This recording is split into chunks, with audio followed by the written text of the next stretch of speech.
네, 성도님들 지난 일주일간 평안하셨는지요? 오늘 또 이렇게 온라인으로 예배를 드리게 되었는데 우리 각자의 처소에서 우리 주님께 전심을 다해서 우리 예배 드리는 시간을 갖도록 하겠습니다. 5월이 벌써 되었죠? 가정의 달입니다. 우리 특별히 가정의 의미를 잘 새기시고 또 그 축복을 누리시는 그런 복된 시간이 되기를 바라고요. 오늘 우리가 예배 드릴 때 특별히 우리 같이 가족들과 예배를 드리고 있다면 정말 주님께서 주신 귀한 선물을 기억하시면서 우리 같이 한번 생각하고 또 주님께 감사로 나아가는 시간이 되기를 바랍니다. 우리 다 같이 마음을 정돈하시고 우리 조용한 기도 드림으로 예배로 들어가겠습니다.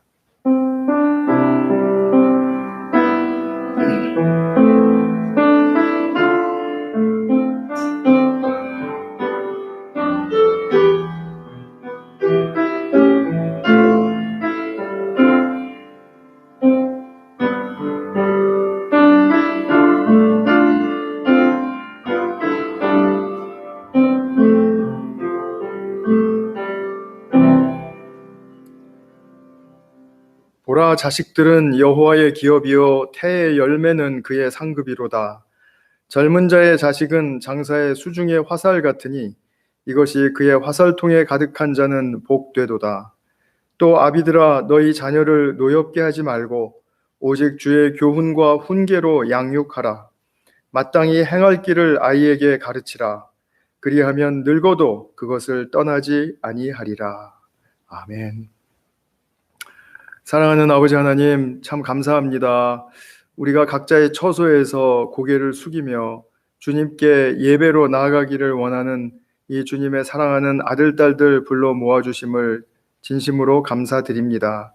우리가 서로 눈에 볼 수 있는 거리에 있지는 않지만 주님께서 허락하신 그 사랑의 연대감을 가지고 이 자리에 모였습니다.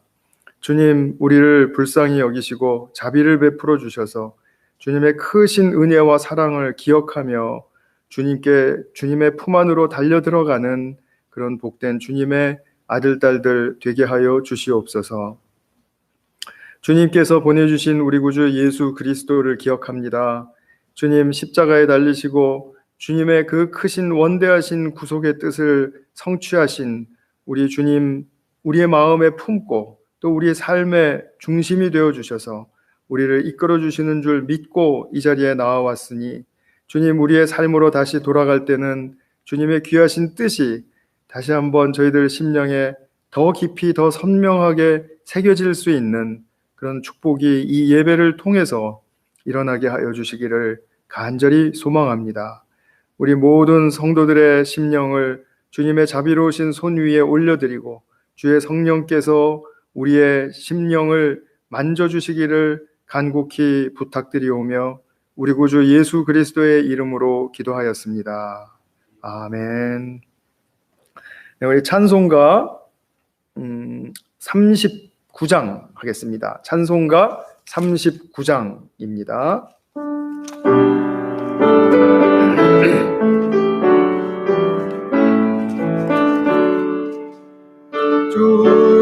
주례를 받으려 모인 성도들 그 크신 뜻 깨닫게 하옵소서.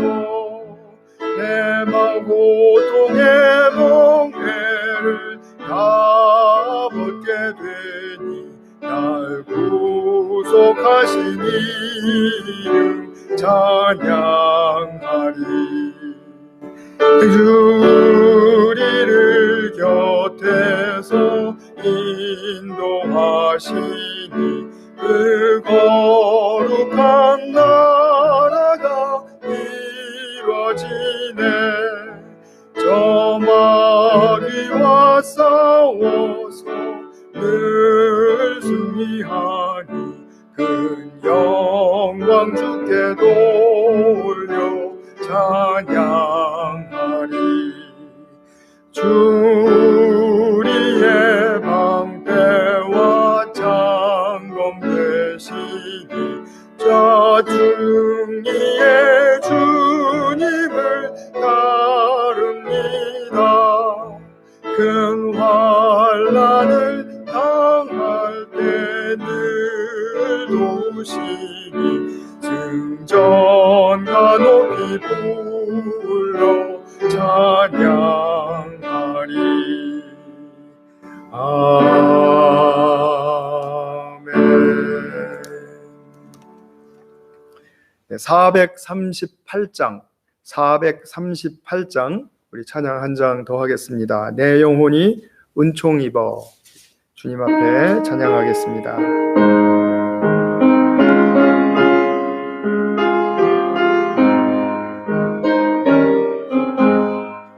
내 영혼이 은총 입어 중한 죄짐 얻고 보니 슬픔 많은 이 세상도 천국으로 와도다. 할렐루야 찬양하세. 내 모든 죄 사함 받고 주 예수와 동행하니 그 어디나 하늘나라. 주의 얼굴 뵙기 전에 멀리 뵈던 하늘나라 내 맘속에 이루어지니 날로 가깝도다. 할렐루야 찬양하세. 내 모든 죄 사함 받고 주 예수와 동행하니 그 어디나 하늘나라. 높은 산이 거친 들이 조막이나 궁궐이나 내 주 예수 오신 곳이 그 어디나 하늘나라. 할렐루야 찬양하세. 내 모든 죄 사함 받고 주 예수와 동행하니 그 어디나 하늘나라. 아멘. 네, 지금 이 시간에는 우리 함께 기도로 주님 앞에 나아가는 시간을 갖겠습니다. 우리 주님께 정말 간절한 우리 회개의 기도, 또 주님께로 더 깊이 돌아가겠다는 그런 결단의 기도가 드려질 수 있기를 바라고, 또 예배드리는 이 현장에 주님의 동행과 임재가 함께하여 주시기를 또 의탁드리고요. 우리가 코로나 상황이 끝나지 않은 그런 가운데 주님의 신실하신 약속에 따라 치유와 공급과 그리고 사랑이 더욱더 풍성하게 우리의 삶과 관계와 주변 속에 정말 채워질 수 있도록 우리 그것을 위해서 우리 같이 한번 합심해서 기도하겠습니다. 사랑하는 주님 감사합니다. 주님, 저희가 또 예배로 이 자리에 모였고 주님 앞에 올려드릴 수 있는 귀한 시간과 자리를 허락하여 주시는 진심으로 감사드립니다. 주님, 우리에게 위기에 도와주시옵소서. 주님께로 더 가까이 더 돌아가겠다는 간절한 우리에게 피워줄 수 있도록, 또 그것이 장악할 수 있도록 도와주시기를 간절히 소원합니다. 사랑하는 주님, 주님의 임재가 우리 가운데 충만히 함께하여 주셔서 우리가 안위를 얻고 평강 가운데 복된 주님과의 만남이 이루어져 주시기를 소원합니다. 그리고 주님, 이 코로나가 끝나지 않은 이 상황 속에서 아직도 고통을 받고 아파하는, 또 그리고 죽어가는 우리 인간 동료들이 참 많이 있습니다. 주님, 그들을 위로하시고 함께하시고 신실하게 주님 도우시고 공급하시고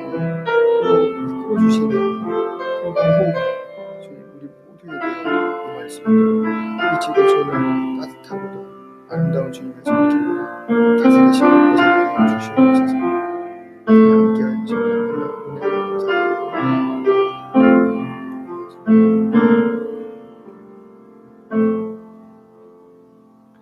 사랑하는 아버지 하나님, 오늘 우리가 주님 앞에 더 간절한 마음으로 또 더 절실한 마음으로 나가기를 원하는 그런 자세와 또 마음을 가지고 이 자리에 고개를 숙였습니다. 주님께서 우리 모두를 불쌍히 여겨주셔서 주님께로 더 가까이 돌아갈 수 있는 회개의 영을 더하여 주시고 채워주시옵소서. 또 주님의 성령께서 우리와 함께 하시는 가운데 이 예배가 참으로 복된 예배가 될 수 있는, 또 능력과 지혜와 사랑과 은혜가 충만한 그런 예배로 발돋움할 수 있는 그런 귀한 역사가 일어나게 하여 주시옵소서. 코로나가 아직도 기승을 떨고 있는 그런 가운데 우리는 늘 겸손하게 주님 앞에 엎드리고 또 세상을 섬기려는 우리의 마음과 자세가 더욱더 부요하게 일어날 수 있기를 간절히 소망합니다. 또한 5월은 가정의 달인데 우리에게 허락하신 우리 식구들 어디에 있든지 또 무엇을 하든지 주님께서 우리의 깊은 마음속에 심어지게 하신 그 의미와 그 가치를 우리 가족들로부터 잘 헤아려 깨닫고, 그리고 진정으로 가정이 주님을 향한 믿음의 가정이요 또 신실한 사랑의 가정으로 발돋움할 수 있도록 이 시기를 선용하여 주시기를 간절히 소망합니다. 주님께서 우리 모두의 마음에 주인이 되어 주셔서 지금 함께하고 또 우리를 이끌어 주시는 줄 믿고 감사드리오며 우리 구주 예수 그리스도의 이름으로 기도하였습니다. 아멘. 네, 교회 소식 말씀드리겠습니다. 제가 계속 이제 오늘 예배 시작하면서부터 말씀을 드렸는데, 이 가정의 달을 맞아서 우리 가정의 축복이 풍요로운 그런 귀한 5월이 될 수 있기를 축복합니다. 그리고 두 번째 광고는 이제 5월 현재의 이제 사회적 거리두기의 그 지침에 따라서 우리가 정규 모임을 가지기는 좀 어려워 보입니다. 특별히 주일 예배가 어렵고요. 그리고 또 소그룹으로 모이더라도 우리 이 작은 공간에서 모이게 되면 이제 그 지침을 따르기가 어려워서 우리가 공식적으로는 이 교회의 모임을 아직까지는 재개한다고 말씀을 드릴 수가 없습니다. 그래서 이제 상황이 이제 업데이트 이제 되는 것에 따라서 우리 단톡방과 주보광고 통해서 우리 모임을 어떻게 재개할 것인가, 우리 안수 집사님들과 또 많이 논의하고 또 많이 기도하고 있습니다. 그래서 우리가 속히 우리 성도님들 정말 아름답고 귀한 예배와 모임들이 이루어질 수 있도록 그렇게 애쓰며 기도하겠습니다. 우리 성도님들도 많이 기도해 주시기 바랍니다. 그리고 또 우리 코로나 때문에 잘 만나지도 못하는 상황인데 또 이 시기에 떠나는 우리 교우들 가정이 참 많습니다. 이제 내일 우리 윤경호, 김은숙 집사님 네 분과 또 우리 아들 우리 승현 형제가 알라바마로 떠나게 되었는데요. 정말 주님께서 또 그 길을 인도하시고 또 축복하시리라 믿고 우리가 보내드리지만 참 아쉬운 마음이 정말 너무 크네요. 우리 같이 한번 우리 이 가정 위해서 기도할 때 동참해 주시기를 부탁을 드립니다. 참 좋으신 하나님 아버지, 우리 사랑하는 윤경호, 김은숙 집사님 네 분 이제 개인스빌로 보내주셔서 참 우리가 기쁘고 그 만남을 즐거워하였는데 또 갑자기 알라바마로 이주하게 되었습니다. 주님께서 또 뜻하신 바 있어서 부르심의 길을 가는 줄 믿고 또 우리는 아쉽지만 주님의 뜻을 받들어 환송하고 그리고 또 격려하고 또 사랑을 표합니다. 주님께서 우리 두 네 분 10년 깊이 늘 함께하여 주시는 줄 믿습니다. 이분들의 믿음에 주님의 놀라우신 사랑과 축복의 역사가 함께 하시는 줄 믿습니다. 그래서 앞으로 그 새로운 곳에 가서도 정착하고 또 자리 잡아 또 앞으로의 주신 일들을 감당할 때 정말 주님의 귀한 부부다운 또 아들딸다운 그런 삶으로 더욱더 풍성하게 은혜를 선물을 내려 주시옵소서. 우리 또 승현 형제 지금 이런 상황 속에 참 구직이 될 뻔했는데 또 이 일로 말미암아 또 무산되기도 하고 하는 그런 좌절을 겪고 있습니다. 그러나 주님께서 이 시기를 잘 인내하고 또 견뎌내게 하셔서 정말 하나님께서 허락하신 더 좋은 선물들이 약속되었고 또 그것이 또 우리에게 부어질 날이 곧 올 것이라는 그런 희망을 가지고 주님께 더욱더 의탁하며 주님의 아들다운 그 모습으로 또 힘차고 용기 있고 믿음으로 나아갈 수 있도록 우리 승현 형제를 축복하시고 함께하여 주시기를 간절히 소망합니다. 우리 내일 떠나시는 이 운행 가운데 주님 동행하여 주실 줄 믿습니다. 주님께서 정말 이 심령을 위로하시고 평강 가운데 굳세게 붙들어 주셔서 정말 하나님의 나라에 발돋움하는 그런 여정의 길로 삼게 하여 주시옵소서. 이 가정을 축복하오며 우리 구주 예수 그리스도의 이름으로 기도하였습니다. 아멘. 네, 지금 이 시간에는 우리 말씀을 함께 보도록 하겠습니다. 오늘 하나님의 말씀은 마태복음 18장 1절에서부터 5절까지의 말씀입니다. 오늘은 세 번역으로만 제가 읽겠습니다. 여러분들 뭐 어떤 번역이든지 펴시고요. 마태복음 18장 1절에서 5절까지 우리 함께 보도록 하겠습니다. 제가 봉독하겠습니다. 그때 제자들이 예수께 다가와서 물었다. 하늘나라에서는 누가 가장 큰 사람입니까? 예수께서 어린이 하나를 곁으로 불러서 그들 가운데 세우시고 말씀하셨다. 내가 진정으로 너희에게 말한다. 너희가 돌이켜서 어린이들과 같이 되지 않으면 절대로 하늘나라에 들어가지 못할 것이다.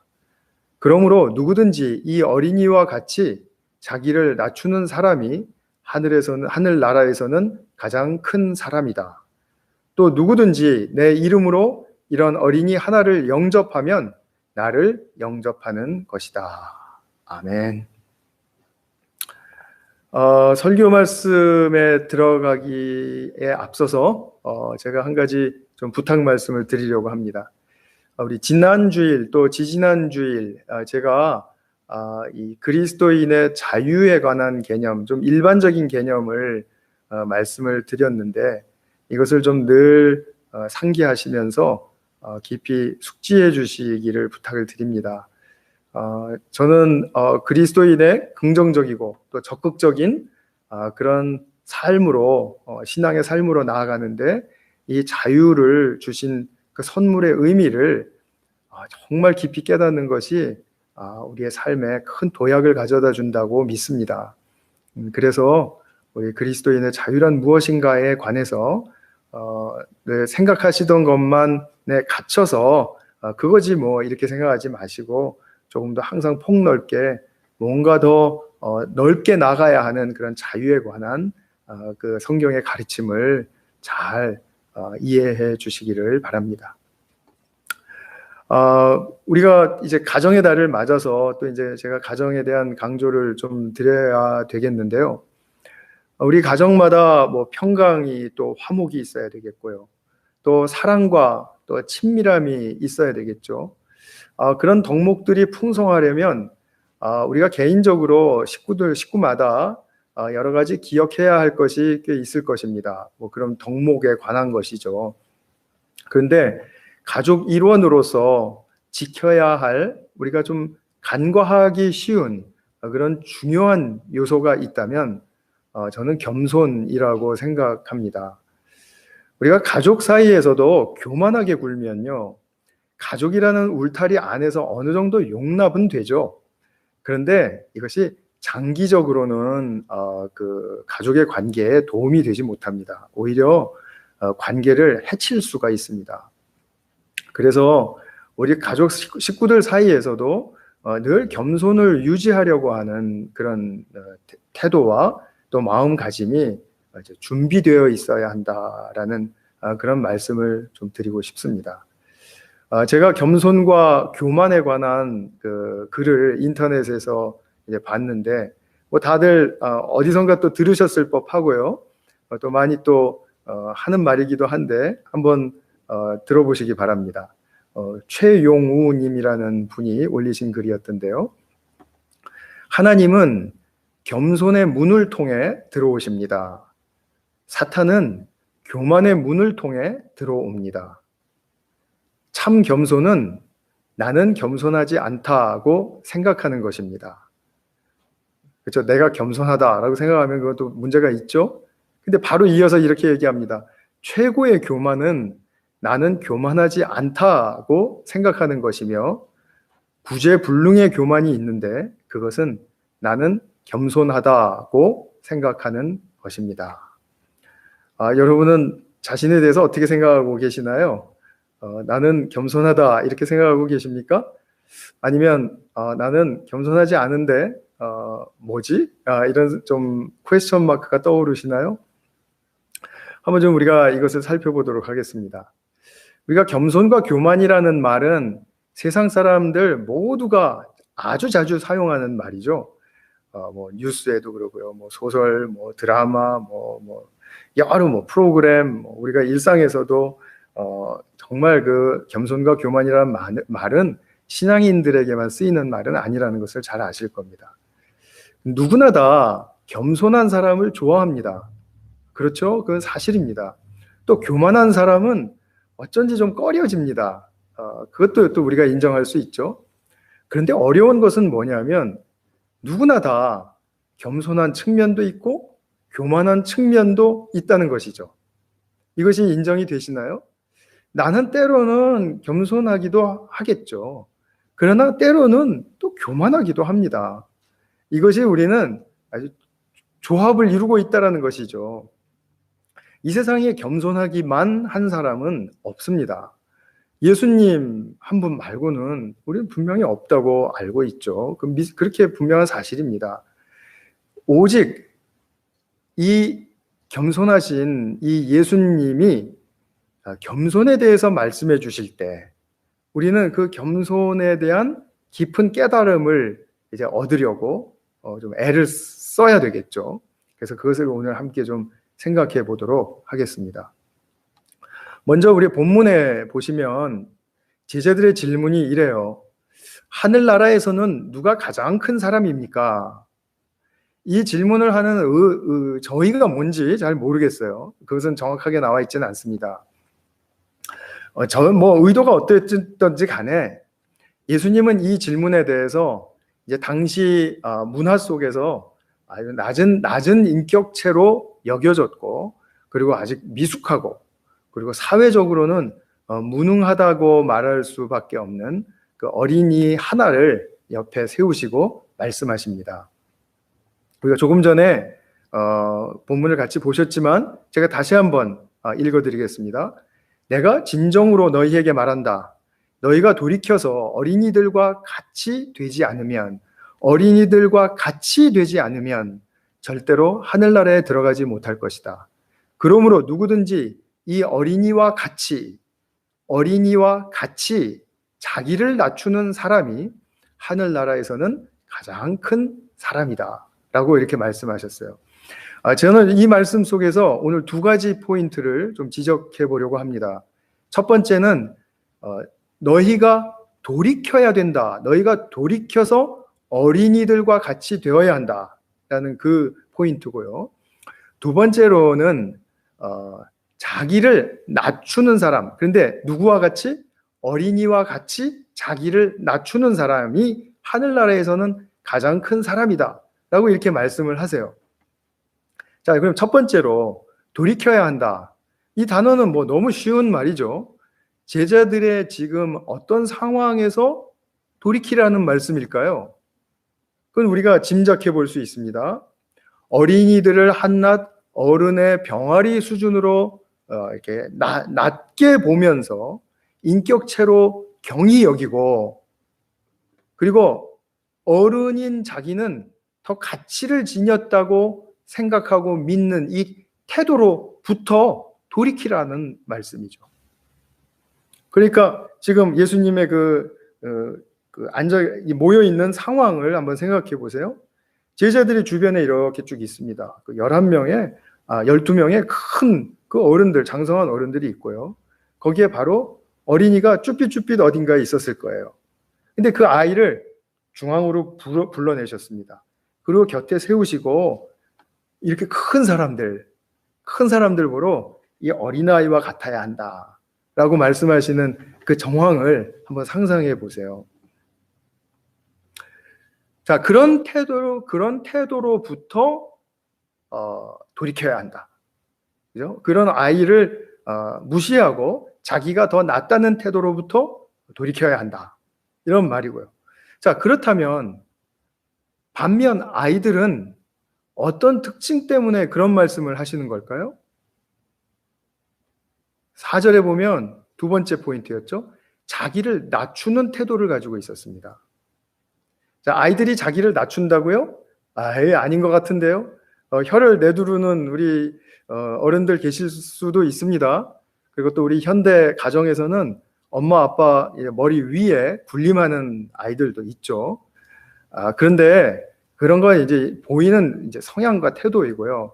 아이들은 그 깊은 마음 속에 자기를 낮추는 성향이 있습니다. 뭐 정도에 따라 다르겠죠. 어떤 아이들은 좀 많고 어떤 아이들은 적고 이렇겠지만 지금 예수님이 말씀하시는 그 깊은 포인트를 좀 생각을 해보셔야 합니다. 자, 당시에 그 사회적 문화와 분위기를 한번 생각해 보겠습니다. 유대 사회도 그렇고요. 또 뭐 제가 어렸을 때도 저는 그랬었다고 믿어요. 어디를 가도 어른이 우선입니다. 아이가 먼저 어디 끼어들거나 또 먼저 나가거나 또 먼저 하거나 이런 거 굉장히 불쾌해하는 그런 사회적 문화가 아주 강했죠. 그러니까 아이들은 어른들이 우르르 밀려 이렇게 지나가면 길을 비켜주고요. 무슨 일이 있으면 아이들은 항상 저 사이드로 밀려나는 거죠. 그리고 어떤 때는 거추장스럽고 또 이렇게 거추장스럽다고 핀잔을 받기도 하죠.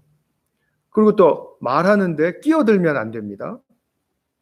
그리고 어른들이 말하는데 아이들이 끼어드는 것이 좀 사실 어색할 때가 있긴 있습니다. 그러나 그렇게 끼어들면 안 된다고까지 말할 수 있는 권리는 사실은 어른들에게는 없는 거죠.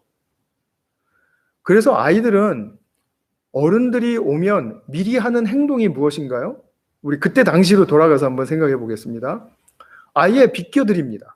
어른들에게 그리고 자기 군림할 수 없다라는 것을 너무나 잘 알아요. 그건 뭐 확신의 확신이죠. 나는 군림할 수 없다라는 것. 그리고 아이들의 마음은 이제 좀 무서운 어른이 하나라도 끼어 있으면은 좀 항상 좀 긴장되지 않습니까?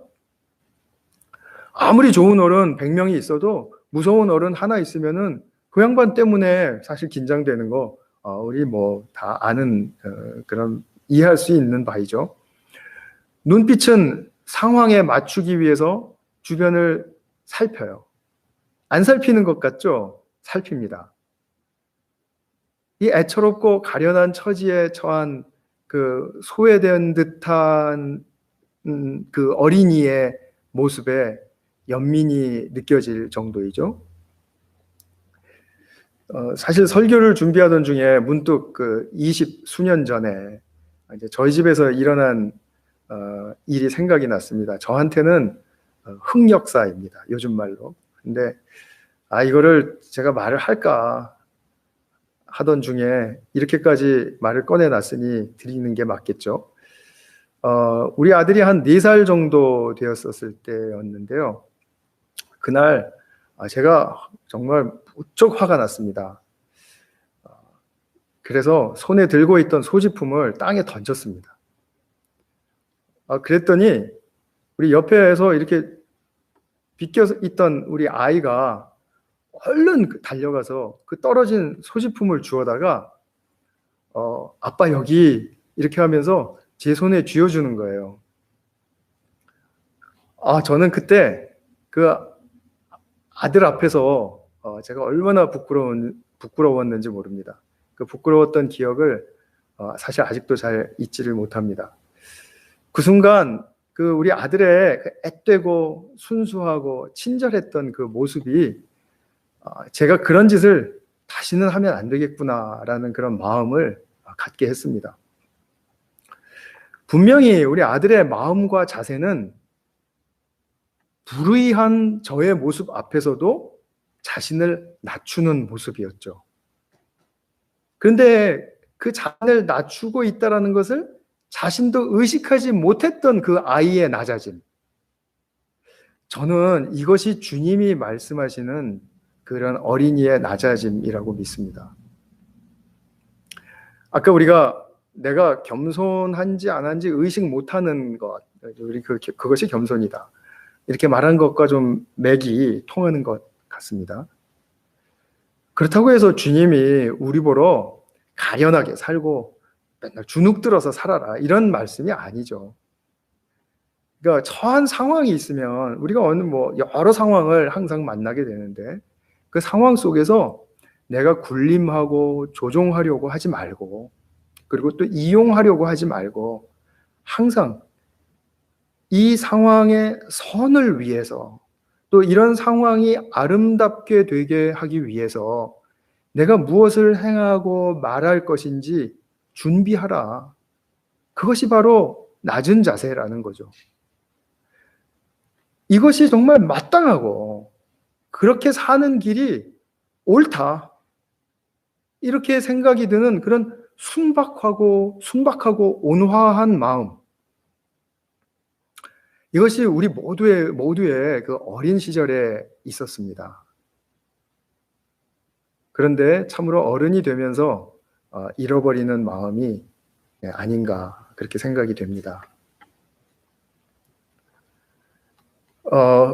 그래서 오늘 예수님 말씀이 이제 4절까지를 보시면 이제 그 4절에서 지금 이 어린아이와 같이 이제 자기를 낮추는 자여야 한다라는 그런 말씀을 하시고요.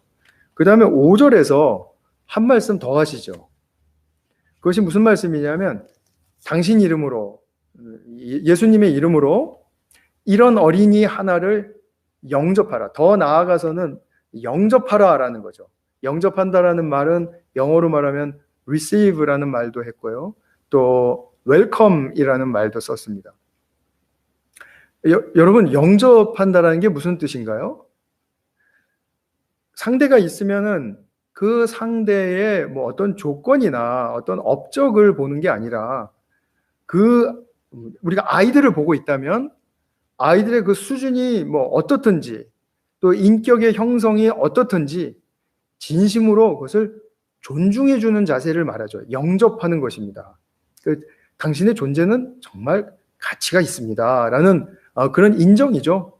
그것이 밑바탕에 깔려서 아이들을 돌보고 또 필요를 채워주는 그런 위해주는 그런 일은 물론이고 또 대화도 하고 또 놀아주기도 하는 그런 자연스러움을 갖는 것. 그 아이들에 대해서 영접한다라는 말은 그렇게 풀이를 한번 해볼 수 있을 것 같습니다. 아이들과 이렇게 자연스럽게 대화하고요. 또 눈높이에 맞춰서 놀아주고요. 이것은 그 아이를 깊이 영접하는 그런 태도이고 인격이라고 볼 수 있죠. 우리가 성경에서 보면 받아주고 또 영접하고 하는 그런 것에 대한 강조의 말씀이 참 많습니다. 로마서 14장 7절, 로마서 14장 7절을 보시면 이런 말씀을 바울이 하고 있습니다. 그리스도께서 하나님의 영광을 드러내시려고 여러분을 받아들이신 것과 같이 여러분도 서로 받아들이십시오. 하나님의 영광을 드러내시려고 우리를 받아주셨답니다. 다시 한번요. 우리를 받아주시는, 예수님이 우리를 받아주심을 통해서 무엇을 이루셨다고 하는 말씀인가요? 하나님의 영광을 드러내셨다라는 말씀이죠. 자, 이것을 통해서 우리가 배울 수 있는 것은 무엇입니까? 우리가 누구를 있는 그대로 존중하고 영접해주면 그것은 바로 하나님의 영광을 드러내는 일이구나 라고 그렇게 분명하게 이해하실 수 있겠죠? 자, 영광이 드러난다. 무슨 말입니까? 하나님의 성품과 마음이 드러난다라는 뜻이에요. 하나님의 성품과 마음이 드러난다는 뜻이에요. 그것이 영광이 드러난다라는 말입니다. 그러니까 우리는 누구를 받아주고 영접하고 할 때 하나님의 영광을 드러내는 일을 하는 거예요. 근데 그 일을 누가 안 알아줘도 돼요. 내가 하나님의 영광을 드러내는 일을 하고 다니면 돼요. 누가 봐주지 않아도 된다 이 말이고 누가 평가해 줄 필요도 없는 일이에요. 그거는 내가 나의 신앙 속에서 하나님이 일하시는구나 그것을 알면 돼요. 그것이 나에게 얼마나 큰 생명의 힘이 되는지는 본인이 이제 경험해야 할 몫이 되는 것이죠. 자칫 우리는 자기를 유익하게 하고 또 내 수준에 딱 맞는 사람만 골라서 받아주기 쉽습니다. 그건 누구나 할 수 있는 일입니다. 그러나 주님은 내가 보기에 부족하고 약하고 나랑 잘 맞지도 않고 유익이 안 될 것 같은 그런 상대를 영접하라고 하십니다. 그 당시에는 어린이를 영접하라는 말이 바로 그런 말이었습니다. 이것이 하나님의 영광을 드러내는 길이고 이것이 바로 진리를 따라 사는 삶의 방식입니다. 내가 어떤 새로운 방식을 찾으려고 하지 말고 내가 오늘 만나는 사람을 이렇게 받아주고 영접하면 그것이 바로 진리를 사는 삶이에요. 그것을 우리가 말씀을 보면서 계속해서 깊이 확신할 수 있는 수준에 이르기까지 가셔야 되겠죠. 자, 또 한 구절 보면 마태복음 25장 40절 유명한 말씀이죠. 우리 다 아시는 말씀일 겁니다.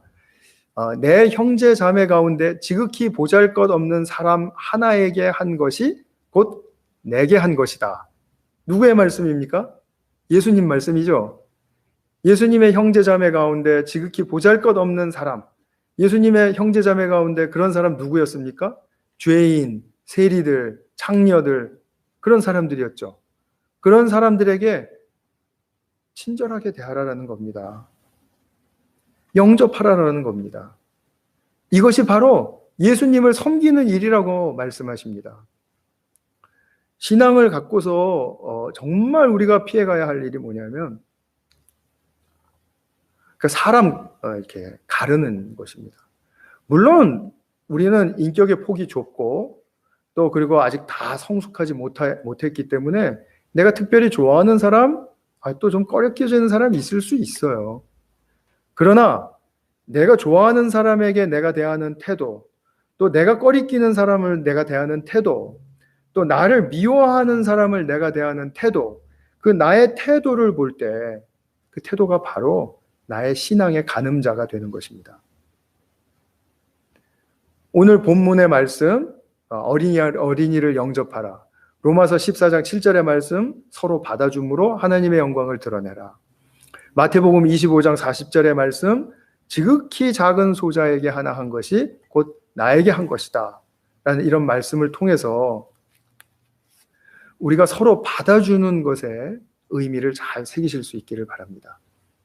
자, 그러면 하늘나라에서 가장 큰 사람의 특징이 무엇인지 오늘 말씀을 한번 먼저 종합해 보겠습니다. 세 가지 나왔죠. 첫 번째는 우리의 지금 이 상태로부터 돌이켜야 한다. 기억하시죠? 돌이켜야 한다. 어떤 태도로부터 돌이켜야 되는지 기억하시죠? 두 번째, 자기를 낮추는 겸손함이 삶의 행동과 태도 속에 묻어나와야 한다. 그죠? 어린아이가 내가 낮아진 것을 의식하지 않고 그 낮아짐에 행동을 하듯이 그렇게 해야 한다. 또 세 번째, 어린이 하나를 받아주고 영접하는 사람이 하늘나라에서 큰 사람이다. 자, 그러면 이제 이것이 바로 오늘 제가 이제 본문을 통해서 말씀드리고 싶은 그런 세 가지의 포인트였습니다. 그럼 그런데 여기서 이제 우리가 한 가지 좀 깊이 생각해 봐야 할 것이 있습니다. 뭐냐 하면, 그럼 겸손하면 되겠네. 겸손하고 싶습니다. 그래서 겸손하게 해주세요. 이렇게 기도합니다. 그러면 정말 겸손해지나요? 저와 성도님들의 그 삶 속에서 겸손을 이 주님이 굉장히 강조하고 계신다는 걸 모르는 사람이 없을 것이고요. 또 이것이 하나님 나라의 백성에게 빠질 수 없는 영적 자질이라는 사실도 모르는 분이 없을 겁니다. 그리고 내가 말씀을 보고 듣고 또 기도하면서 내가 좀 또 겸손해야 되겠다, 이렇게 생각하지 않는 사람은 아무도 없을 거예요. 나만 그런 생각하는 거 아닙니다.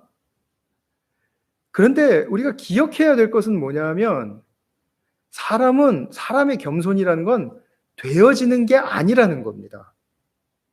어떻게 사람의 겸손이 이렇게 딱 되어져 가지고 그것을 내가 소유하고 항상 이렇게 유지할 수 있는 게 아니라는 겁니다.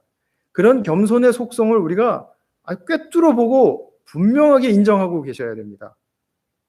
그리고 겸손이라는 것은 때때로, 내가 어느 때는 겸손할 때도 있으니까 주님 보시기에 기뻐하는 것도 우리는 하죠, 살죠. 자, 그러면 때때로 내 안으로부터 드러나는 것이다라는 거죠. 역동적인 것이에요. 그랬다가 또 그것이 사라질 수 있습니다. 그래서 사람의 겸손은 되어져서 항상 유지되는 것이 아니다. 철저하게 기억해 주시기를 바랍니다. 제가 어제 토요일 새벽에 이제 올려드린 시편 1편 묵상 나눔에서 제가 원포인트를 좀 올려드렸는데요. 혹시 다 읽어보셨는지 모르겠습니다. 읽어보셨으리라고 믿습니다. 요즘 제가 이거 좀 여담인데요. 온라인 예배도 아주 성실하게 잘 들으시는 분들이 많이 있는 것 같고요. 또 이럴 때 저는 좀 더 영적으로 좀 나태해지고 이렇게 되지 않을까, 이런 좀 염려를 하면서 기도하기도 하고 했었는데, 이렇게 여러분들 얘기를 들어보면 상당히 그 주님께 가까이 있고자 하는 그런 의지와 또 실행이 많이 있는 것 같아서 제가 여러분들께 먼저 감사를 좀 드리고 싶습니다. 제가 어제 시편 1편 묵상 나눔을 통해서 뭐라고 말씀을 드렸냐면, 시편 1편 1절이 복 있는 자는 이렇게 시작을 하지 않습니까? 행복한 자는 이런 말이에요. 근데 복 있는 자는 행복을 목표로 해서 그것을 쟁취해서 가져오는 것이 아니다라고 말씀을 드렸어요. 행복은 외부로부터 내게로 들여오는, 들여오는 것이 아니에요. 어디서 가구를 사다가 내 집으로 들여오듯이 그렇게 들여오는 것이 아니에요. 행복은 얻는 것이 아닙니다. 얻는 것이 아니고 내가 걸어가는 바른 삶을 통해서 내 안에서 표현되어지고 또 내 안에서부터 드러나는 것입니다. 그러니까 내 안에서 발생하는 것입니다. 행복은 내 안에서 발생하는 것입니다. 자, 근데 제가 조금 전에 내가 걷는 바른 삶을 통해서라고 말씀을 드렸어요. 바른 삶을 통해서 내 안에서 표현되고 드러나는 것인데, 그럼 바른 삶이란 무엇입니까? 착하게 사는 것, 이렇게 생각하시면 안 돼요. 아무런 쓸모없는, 아무런 도움이 되지 않는 말입니다. 그런 말은. 바른 삶이라는 것은 무엇입니까? 눈치채셨죠? 시편 1편 2절에 나오죠. 하나님의 말씀을 즐거워하고 그 말씀을 묵상하는 것이다. 바른 삶입니다. 아니, 말씀이 난 묵상이 잘 안 되는데, 안 돼도 하셔야 됩니다. 이거는 옵션이 아니에요. 신앙인으로서는 이것이 옵션이 될 수가 없는 것입니다. 이거는 반드시 필요한 영적인 실행과, 그리고 내가 그것을 하고자 하는 나의 영적인 그 자질이어야 돼요. 준비 자세여야 된다라는 말씀이죠. 바른 삶이란 하나님의 말씀을 즐거워하고 그 말씀을 묵상하는 것이다. 안 즐거운데요? 즐거워질 때까지 보셔야죠. 그건 뭐 답이 분명하죠. 내가 충분히 보지 않았기 때문에 즐겁지 않은 것입니다. 충분히 봤는데요? 조금만 더 보세요. 그렇게 시편 기자는 말했습니다. 그러면 우리가 기대할 수 있는 것은 무엇입니까? 내가 늘 하나님 말씀 묵상하고 즐거워한다는 건 말씀의 은혜에 붙들려 있다라는 뜻이에요. 내가 즐거우면 계속 기억납니다. 즐거운 일은 또 하고 싶어집니다. 그렇게 말씀 묵상을 즐거워하면서 살아갈 때, 그러면서 우리는 삶의 어떤 정황 속에서 사건과 만나지 않습니까? 그때 내가 하나님 말씀 때문에, 하나님 말씀으로 인해서 나에게로부터 나오는 행동과 태도와 말과 뭐 표현과 이런 것들을 통해서 내 속에서 행복이 이렇게 드러나게 되는 것이죠. 드러나게. 그래서 제가 아까 내 안에서 발생하는 것이다라고 말씀을 드린 것입니다. 이것이 행복한 삶입니다. 이 삶을 사는 사람이 행복한 사람이고요. 겸손도 이와 원리가 똑같습니다. 내가 겸손해야지라는 목표를 세우면 결코 그 겸손은 되어지지 않습니다. 만약에 그렇게 해서 내가 겸손한 것처럼 보였다면 그런 겸손이라는 것은 그 집을 모래 위에 짓는 것과 같아요. 그 겸손 분명히 물거품과 같이 사라지고 이거 아닌데? 라는 생각이 분명히 들 겁니다. 영적인 축복은 내가 딱 한 번이라도 표현하고 나면 이거 아닌데? 라는 생각이 들지 않습니다. 그런데 내가 허튼 짓을 잘한 것 같은데 나중에 의미를 못 찾고 이거 허무한 것 같으면 이거 내가 뭐 한 거지? 이런 회의가 들어오게 되어 있습니다. 서두에서 참 겸손은 나는 겸손하지 않다고 생각하는 것이다. 나는 겸손하지 않다고 의식하는 것이다. 라고 했죠. 겸손은 남이 인정해 주어서 내 가슴판에다가 나는 겸손, 이런 레이블을 붙여주는 것이 아닙니다. 겸손이라는 성품과 방식은 내가 주님 말씀을 따르는 삶을 걷다가 내가 어떤 관계, 또 어떤 상황 속에서 나의 내면으로부터 그때에 표출되고 드러나는 선한 감정이고 또 선한 의지입니다. 그때 사람들은 알는지 모르는지 몰라요. 알 수도 있겠죠. 저 사람이 지금 참 겸손하네? 이렇게 인정해 줄 수 있을 거라는 거죠. 그러나 인정해 주지 않는다고 하더라도 자기 자신은 주님과의 관계 속에서 그것을 눈치챌 수 있죠. 내가 옳게 했구나. 이러한 삶을 바울이 갈라디아서에서 표현한 대로 한다면 이런 말이죠. 유명한 말씀. 이제는 내가 산 것이 아니요 내 안에 계신 누가 사신 것이라고요? 그리스도께서 사신 것이라고요. 그리스도의 말씀이 역사하는 삶이라는 거예요. 그렇게 말할 수가 있겠죠. 따라서 자연스럽게 표출되는 것이 겸손이지, 그리고 그거는 일시적인 것이지, 인위적으로 만들어진 겸손, 이미 겸손이 아닌, 이거는 성품의 조작이고 삶의 전략입니다. 우리가 이런 인위적인 겸손을 훈련할 필요도 없고요. 그리고 이것은 담대하게 배격해야 되는 것입니다. 왜냐하면 이 인위적인 겸손은 생명의 핵심인 순수함도 잃게 하고 자연스러움도 잃게 하고 이 진심, 나의 삶의 진심도 잃게 하는 그 거짓 자아를 만들게 하기 때문입니다. 이것을 우리가 잘 기억하셔야 되겠습니다. 우리가 겸손은 내가 취해서 또는 이루어서 내가 그것을 계속해서 유지할 수 있는 항상성의 그런 대상이 아닙니다. 이것은 항상 일시적인 것이고 역동적인 것이고, 그래서 나는 오늘 자칫하면 교만에 빠질 수 있고요. 또 하나님 말씀에 잘 따라가면 겸손할 수도 있는 것이죠. 말씀을 맺겠습니다. 하늘나라에서 큰 사람이 되는 길을 제가 오늘 말씀을 드렸는데, 매일 말씀을 따르고 말씀의 은혜에 붙들리는 것이다. 자, 그러면 우리가 모두 가정의 달을 맞아서 정말 돌이켜서 어린아이와 같이 되라고 하신 말씀을 기억하시고, 또 낮추어 겸손히 드러나게 하는 그런 삶이 이루어지시기를 바라고요. 또 서로 받아주고 또 영접해서 하나님의 영광이 나타나는 그런 축복의 가정, 또 축복의 삶이 이루어지시기를 축원합니다. 같이 한번 기도하겠습니다. 사랑하는 예수님, 오늘 주님께서 어린아이 하나를 곁에 세우시고 우리에게 주신 그 아주 귀하고 아름다운 하나님 나라의 교훈을 저희들이 다시 한번 생각하며 배웠습니다. 하늘나라에선 과연 누가 큰 사람인가? 주님께서는 오늘 그 짧은 말씀이지만 사실 너무나도 선명하고 또 누구나 다 이해하기 쉽게 말씀해 주셨습니다.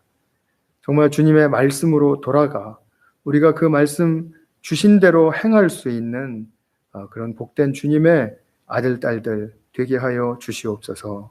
오늘 함께하여 주신 은혜를 감사드리며 예수님의 이름으로 기도하였습니다. 아멘. 네, 오늘 또 옆에 혹시 예배 드리시는 분이 같이 있다면 또 인사 나누시기 바랍니다. 주님께서 함께하여 주시는 줄 믿습니다.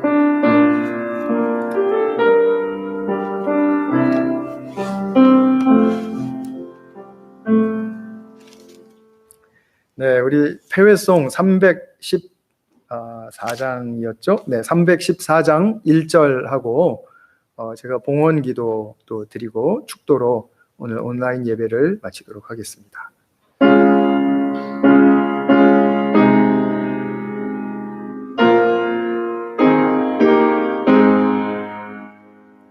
내 구주 예수를 더욱 사랑 엎드려 비는 날 들으소서. 내 진정 소원이 내 구주 예수를 더욱 사랑 더욱 사랑.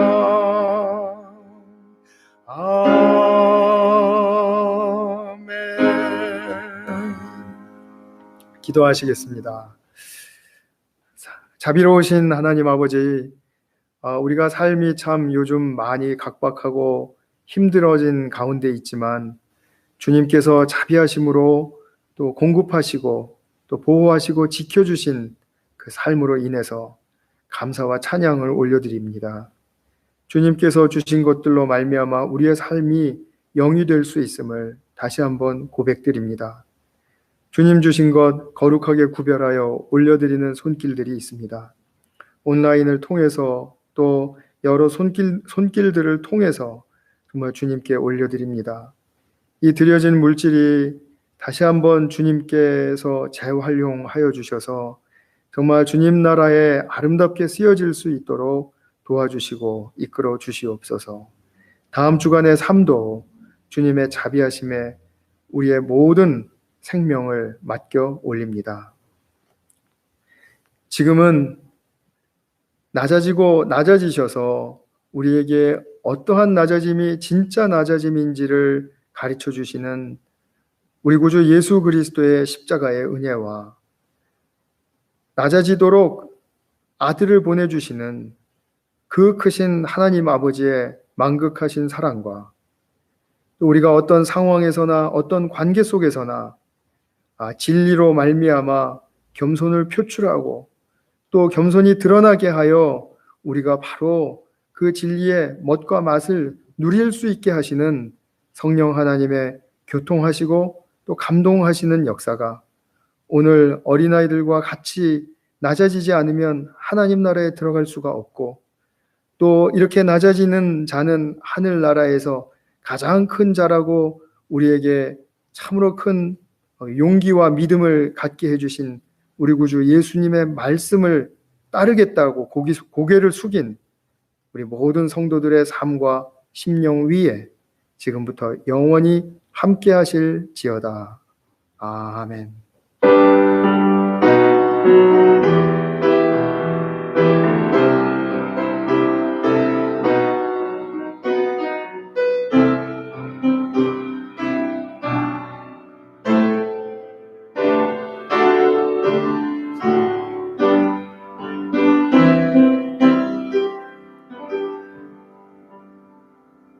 네, 예배를 다 마쳤습니다. 오늘 우리 가정의 달 맞이해서 고국에 계신 우리 가족들에게도 한번 연락도 주시고, 또 가족들과 같이 있는 분들은 또 즐거운 또 복된 시간 또 이렇게 되는 그런 귀중한 5월 한 달이 되시기를 바랍니다.